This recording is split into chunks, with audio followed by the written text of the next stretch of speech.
सच्चा न्याय सीख देने वाली कहानी। एक बार एक राजा जंगल में शिकार खेलने गया। उसके तीर लगने से जंगलवासियों में से किसी का बच्चा मर गया। बच्चे की माँ विधवा थी और यह बच्चा उसका एकमात्र सहारा था। रोती पीटती विधवा न्यायाधीश के पास पहुंची और उसे फरियाद की। जब न्यायाधीश को पता चला कि बालक राजा के तीर से मरा है तो उनकी समझ में नहीं आया कि वह इंसाफ कैसे करे। अगर उसने विधवा के हक में फैसला दिया तो राजा को सजा सुनानी होगी। यदि विधवा के साथ अन्याय किया तो ईश्वर को क्या जवाब देगा। काफ़ी सोच विचार कर वह फरियाद सुनने को राजी हुआ। उसने विधवा को दूसरे दिन अदालत में बुलवाया। विधवा की फरियाद सुनने के पश्चात राजा को भी अदालत में बुलवाना आवश्यक था। वह राजा के पास यह सूचना किसी दूत से भेज सकता था। उसने अपने एक सहायक को राजा के पास भेजा कि वह अदालत में हाजिर हो।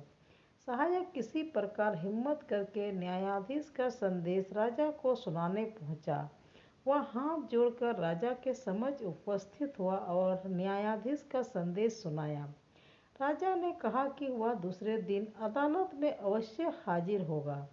दूसरे दिन सुबह राजा न्यायाधीश की अदालत में हाजिर हुआ। वह जाते समय कुछ सोचकर अपने वस्त्रों के नीचे तलवार छिपाकर ले गया।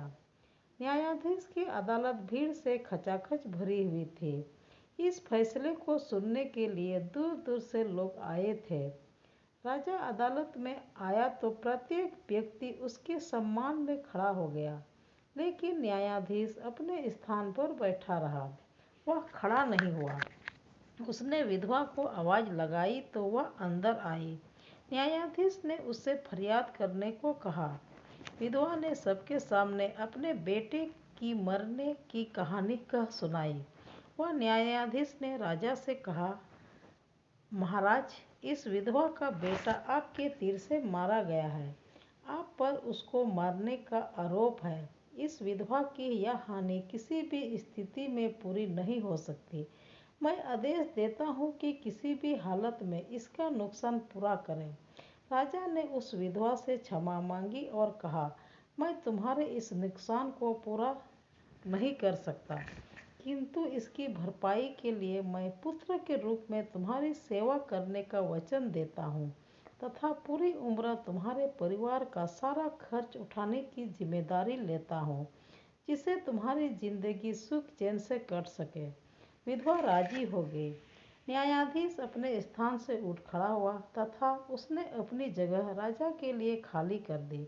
राजा बोला, न्यायाधीश जी, अगर आपने फैसला करने में मेरा पक्ष लिया होता तो मैं तलवार से आपकी गर्दन काट देता।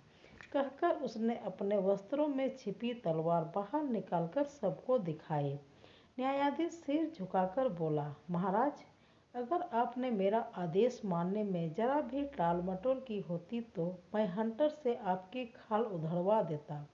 इतना कहकर उसने भी अपने वस्त्रों के अंदर से एक चमड़े का हंटर निकालकर सामने रख दिया। राजा न्यायाधीश की बात से बड़ा प्रसन्न हुआ और उसने उसे अपनी बाहों में भर लिया। राजा और न्यायाधीश का चरित्र निष्पक्ष होना चाहिए। समय आज का हो या कल का या फिर कल का था, मनुष्य का चरित्र हमेशा सीधा व सरल ही होना चाहिए। लेकिन आज के दौर में लोगों को हर काम में अपना स्वार्थ या फायदा निकालना होता है। ज़्यादातर इंसान सिर्फ अपने मतलब के लिए काम करता है और उसके लिए वह कई प्रकार के हथकंडे अपनाता है, जिसमें से चालाकी, स्वार्थ, धोखेबाजी आदि आते हैं। वस्तुतः न्याय को भी अपने पक्ष में करवा लेता है। हमेशा एक बात ध्यान में रखकर चलना चाहिए कि कितना भी अपने को बचा ले, लेकिन ईश्वर के न्यायालय से कोई नहीं बच सकता। मनुष्य को यह कभी नहीं भूलना चाहिए कि हर व्यक्ति को उसके जीवन के कर्मों का फल भुगतना ही होगा।